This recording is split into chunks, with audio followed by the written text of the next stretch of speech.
जय भोजपुरी रउआ लोग से एगो निहोरा बाकी लाल रंग के सब्सक्राइब बटन के दबा के भोजपुरी फैंस क्लब से जुड़ जाए जा और ये घंटी वाला बटन के दबा के भोजपुरी के सब जानकारी बिल्कुल फ्री में मोबाइल पे पाई जा।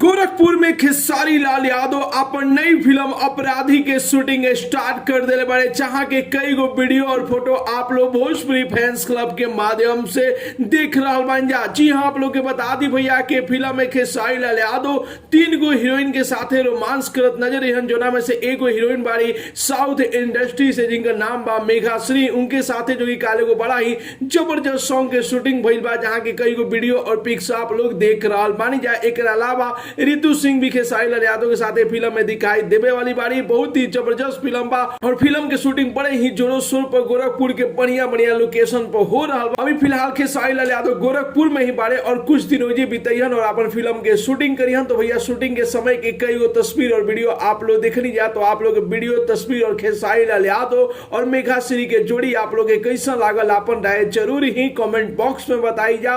और साथ ही साथ वीडियो के ज्यादा से ज्यादा लाइक करी जा, ज्यादा से ज्यादा शेयर करी जा और भोजपुरी जगत के हर छोट बड़ न्यूज जाने खातिर अपन भाषा वाला चैनल भोजपुरी फैंस क्लब के जरूर ही सब्सक्राइब कर लीजा। मिलता नहीं भैया अगला वीडियो में एगो नया न्यूज के साथ है, तब तक के लिए बाय बाय, टेक केयर, जय भोजपुरी।